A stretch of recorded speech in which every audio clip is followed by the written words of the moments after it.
Je suis ravie de vous retrouver aujourd'hui, ici au ministère de l'Intérieur, au Labo d'innovation, pour parler d'entrepreneuriat. Je vous invite à composer avec les idées que je vais vous proposer aujourd'hui, à les combiner avec votre connaissance du ministère de l'Intérieur, de sa culture, surtout votre expertise dans vos métiers et votre contexte terrain.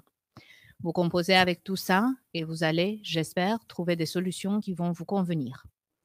On va déjà commencer avec une grande question. Pas du tout philosophique, c'est pas mon genre, mais on va quand même se demander pourquoi est-ce qu'on innove? Ou, pour aller droit au but, finalement pour une raison très simple.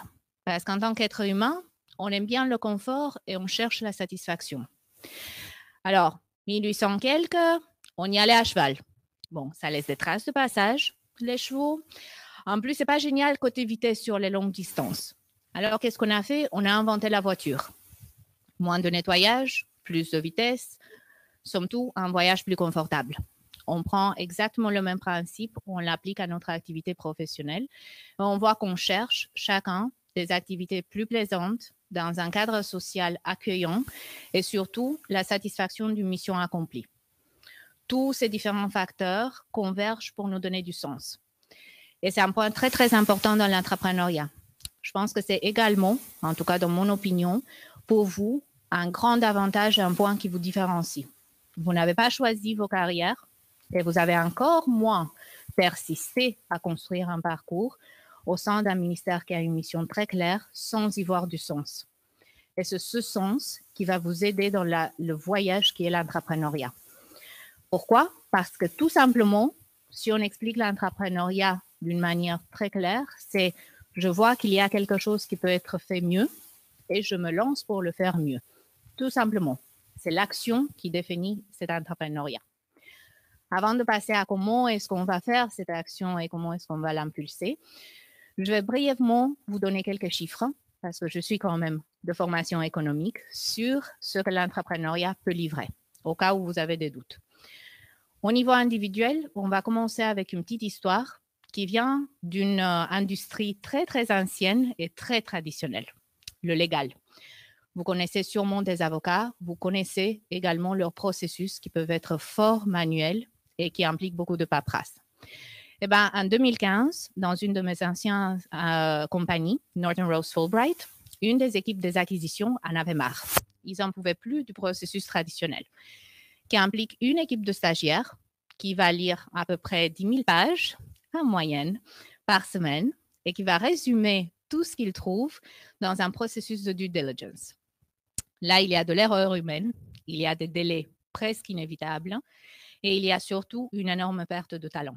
Parce que toute stagiaire qui atterrit dans un cabinet d'avocats avec des grands espoirs, avec les meilleures intentions et qui est accueillie par une montagne de papier, risque de ne pas poursuivre sa carrière. Alors, sachant tout ça, il y a une seule équipe qui s'est lancée avec leur petit budget sur une acquisition à investir dans l'intelligence artificielle. C'était en 2015. Aujourd'hui, les data rooms avec intelligence artificielle pour l'analyse documentaire sont le standard. On les utilise pour toutes les grandes acquisitions. Alors, l'équipe en question ne s'était pas lancée à changer le monde. Ils s'étaient juste lancés à améliorer leur quotidien. Mais puisque ça a marché et qu'on a vu une baisse d'erreurs et une montée d'efficacité de presque 70% par processus d'acquisition, et donc un meilleur service aux clients et un prix plus intéressant, ça a été adopté au niveau de toute une entreprise. Et c'est là où on voit la valeur de l'entrepreneuriat systémiquement. C'est-à-dire, si on se lance tout seul comme un grand, dans un ministère comme le vôtre, des dizaines de milliers de personnes en France et en Outre-mer, et qu'on veut changer quelque chose, on risque de ne pas aller très loin. Par contre, si on connecte tous ces entrepreneurs potentiels et on arrive à les faire parler et à créer une communauté qui s'entraide et qui change des bonnes pratiques, c'est là où on voit ce genre de sortie d'expérience. Et c'est là où l'entrepreneuriat livre un effet de durée, livre un effet qui peut ressembler dans le monde du business à un Google, où formellement 20% du temps est dédié à l'innovation, ou dans le monde de l'innovation publique, une Australie où la plupart des services du gouvernement fédéral sont digitalisés, ou plus proche de chez nous en France, l'Estonie, qui est également parmi les champions des services publics digitaux. c'est là où vous avez plein d'améliorations qui se connectent dans une galaxie. Qu'est-ce que ça fait sur la longueur au niveau de ce que vous livrez? C'est un point très important puisque vous êtes dans l'innovation publique. On ne parle pas, comme chez nous en Bouygues Énergie et Services, du bien-être de nos clients. On parle de quelque chose de bien plus grande envergure qui est le bien-être de la société civile française, qui, elle, change très, très vite et surtout change de manière très imprévisible. Alors, on ne vous demande pas de prévoir ces changements. Même si vous faites de la veille tous les 4 matins, on ne peut pas tout prévoir.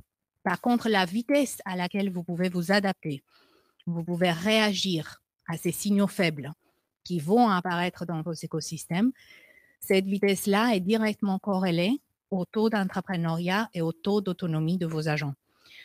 C'est-à-dire, le plus vous avez sur le terrain cette autonomie, cette indépendance, les outils, l'énergie nécessaire, et le plus ils sont connectés, le plus vous allez être doué d'une vitalité, d'une agilité qui ne sont pas facilement remplaçables et surtout qui ne sont pas importables. C'est-à-dire, on ne peut pas les avoir de l'extérieur. Il faut les développer de l'intérieur. Donc, on arrive au point culminant. Est-ce qu'on peut développer cet entrepreneuriat maintenant qu'on a découvert que c'est la solution miracle? Eh bien oui, on peut le développer, mais ça va prendre un peu de temps et surtout, on va devoir tuer quelques vaches sacrées sur le parcours. Première vache sacrée qui va y passer, les ressources.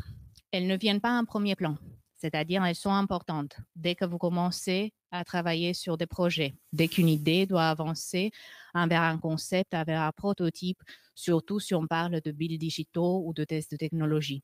Mais ce ne sont pas les ressources qui viennent en premier plan. En premier plan, c'est le talent. Et en premier plan, c'est le tissu social. C'est-à-dire, ce sont les liens de mentoring, les liens de communication, les échanges de bonnes pratiques qui vont faire que les entrepreneurs vont se sentir chez eux, vont se connecter et vont se manifester. Donc, on commence avec les basiques. On va les trouver, les entrepreneurs. Alors, comment est-ce qu'on les trouve? Là, encore une fois, il faut tuer une plus petite vache sacrée, celle des rêveurs et des râleurs. Alors, les entrepreneurs, et ceci est de la recherche qui a été faite surtout par Harvard, par une professeure qui s'appelle Teresa Amabile, ils partagent 3 caractéristiques. 1, ils ont de l'expertise métier à redonner. Ils sont passionnés par ce qu'ils font. Ils connaissent à fond leur domaine d'activité. Ils ont cette expertise linéaire.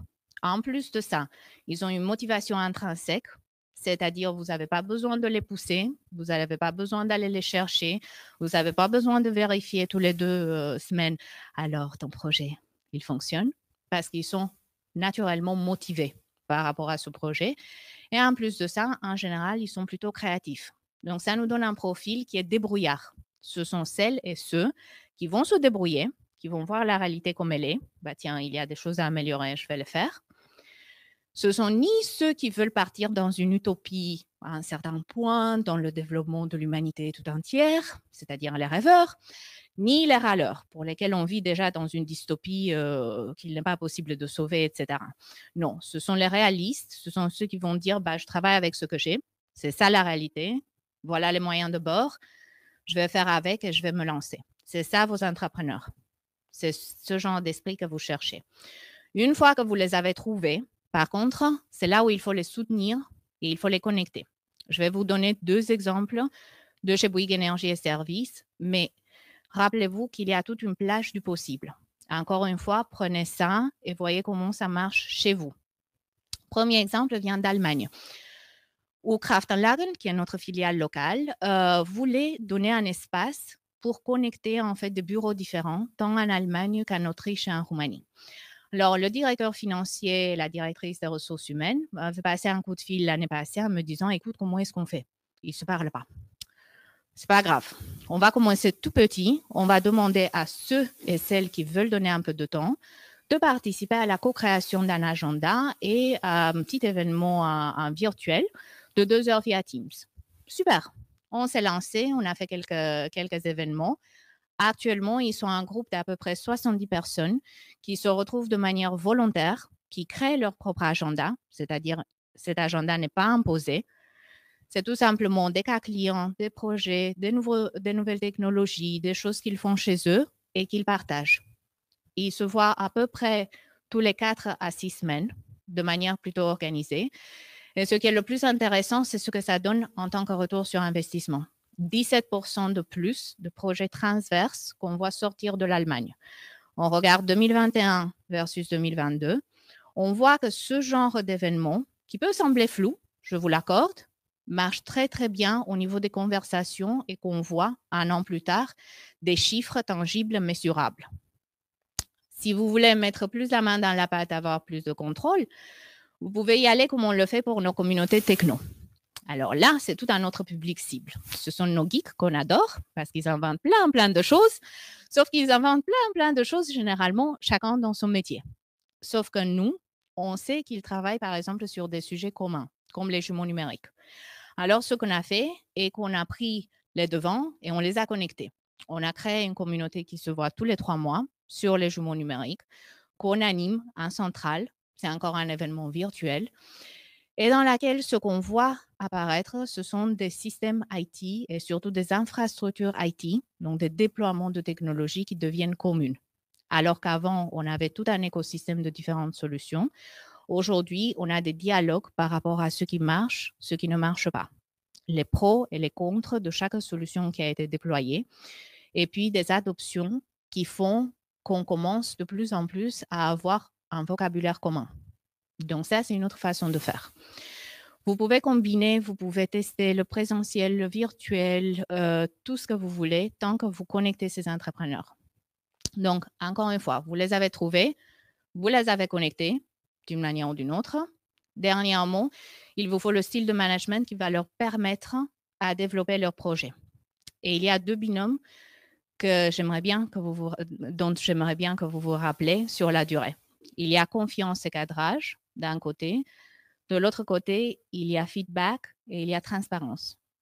Donc, d'un côté, quand on parle confiance et on parle cadrage, je vais vous donner un exemple tout simple d'un projet qui est venu en début d'année me voir, une équipe technique tout à fait convaincue qu'ils avaient trouvé le Saint Graal au niveau commercial. Moi, je n'y croyais pas trop, j'avoue. Donc, je les ai envoyés avec un questionnaire de validation, parler à leurs clients et prospects. On parle d'une innovation à titre externe. Ma plus grande surprise, ils sont revenus avec une validation positive et avec 2 clients qui voulaient contribuer à la création du projet. Youpi pour eux. Mais je vous donne l'exemple pour que vous compreniez que cette confiance n'est pas aveugle. Il y a un cadrage méthodologique et dans le cadre du ministère de l'Intérieur, Minov est votre partenaire pour ce genre de développement, pour ce genre de validation. C'est eux qui peuvent vous donner les outils dont vous avez besoin pour vérifier d'une manière objective, d'une manière plus neutre, si vos publics cibles, si vos parties prenantes sont tout à fait d'accord et veulent accepter votre idée. C'est un pas qui va permettre à voir s'il y a de la viabilité et de la faisabilité dans votre idée. Par après, il y a ce cadrage, mais il y a la confiance. C'est-à-dire, on va vérifier si l'idée marche sans y mettre ses biais personnels. Moi, dans ce cas de figure, je me serais trompée. Encore une chance que j'ai validé avec le public cible. Deuxième binôme très important est le binôme transparence et tout simplement flexibilité par rapport au feedback. En tant que porteur de projet, je pense qu'il n'y a personne qui puisse facilement digérer le fait que quelques mois plus tard, notre projet n'a pas fonctionné. C'était le cas d'une de nos équipes qui avait avancé jusqu'à un prototype qu'ils avaient présenté pour rentrer sur un marché très niche, très spécialisé, sur lequel notre marque, même si elle est très forte, elle n'est pas reconnue. On a notre expertise métier, ce service-là ne rentre pas dedans. Donc, la réponse à la validation a été non. Bon, 4 mois plus tard, ce n'est pas évident. On a un prototype, qu'est-ce qu'on va en faire? Finalement, on a tout simplement pivoté. On a pris la solution qui avait de la valeur technique et on va la déployer en interne. C'est-à-dire l'équipe projet, entendant la validation qui était proposée de manière tout à fait transparente, qui venait directement de nos clients, a dit, bon, OK, on ne va pas y arriver au niveau commercial, mais ce n'est pas grave. Notre produit a de la valeur en interne. On va proposer d'autres solutions. Ils m'ont déjà proposé 2 pour l'année prochaine. Donc, ça vous donne un exemple de l'autre binôme qui, lui, est tout simplement donner du feedback de manière transparente, de la manière la plus objective et neutre, et si possible de plusieurs parties, non pas seulement un feedback, non, ça ne marchera jamais ce truc, Et de l'autre côté, en tant que porteur de projet, écoutez ce feedback. Il y a des pépites là-dedans qui vont vous aider à développer votre projet. Ne rejetez pas le feedback s'il est négatif. Ça nous amène donc avec tout ce style de management, au résumé, avant qu'on clôture et qu'on passe aux questions-réponses. Et le résumé est très simple. Trouvez les entrepreneurs, connectez-les et soutenez-les. Et surtout, maintenez un style de management qui est transparent, qui permet du feedback et qui donne du feedback, et qui combine cette confiance avec un cadrage. C'est-à-dire, on ne laissera pas le devant au chaos, mais on ne va pas étouffer non plus les idées. Parce que tant les idées, elles peuvent être validées, elles peuvent être encouragées ou elles peuvent être tuées, dépendant de la validation qui est faite en externe avec les parties prenantes, l'esprit entrepreneurial, lui, il doit être protégé à tout prix. Parce que ça, c'est très, très difficile à remplacer.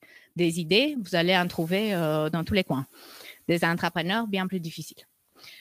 Donc, on va clôturer sur un autre concept que je suis sûre que vous connaissez très bien, qui est le Mission Command de la stratégie militaire moderne. Parce que vous avez sûrement réfléchi au long de mon discours au fait qu'on combine là une direction, une mission qui sont communes, un objectif qui est très clair et qui ne risque pas de changer, avec une autonomie qui est donnée au niveau individuel et au niveau des équipes, au niveau des métiers, pour que chacune et chacun puisse se déployer avec des solutions qui leur appartiennent et sur le contexte terrain de chez eux.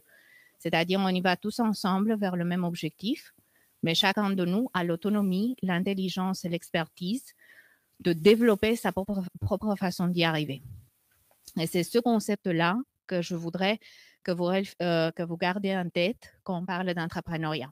Car l'entrepreneuriat combine exactement la même discipline, la même direction, le même objectif commun, avec de l'autonomie, avec de la curiosité, avec, tiens, je dois arriver là.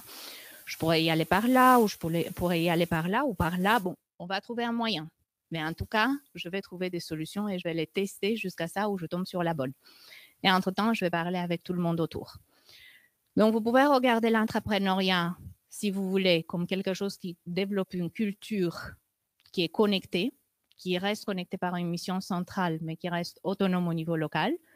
Ou vous pouvez le regarder, comme le dit Gary Hamel, qui est un professeur de London Business School, comme remplacer la peur du changement de quelque chose qu'on subit, de quelque chose qui nous tombe dessus par un choc externe, par l'ambition de faire ce changement soi-même. C'est-à-dire, je n'ai pas peur de ce qui va me tomber dessus en tant que changement, puisque c'est moi qui va déclencher le changement. Ou vous pouvez le regarder, comme moi je l'explique la plupart du temps, comme un régime de fitness. C'est-à-dire, vous vous lancez et tous les jours, il va falloir faire du sport. Eh bien oui, parce qu'on doit rester agile, parce qu'on doit retenir sa vitesse, on doit retenir sa curiosité, mais on ne va pas faire tous les jours le même fitness. On va changer sur le parcours. L'important est qu'on a cette discipline et qu'on applique tout le temps cet entrepreneuriat, tout en testant des différentes solutions. Donc ça, c'était juste quelques pistes que j'ai bien aimé partager avec vous aujourd'hui.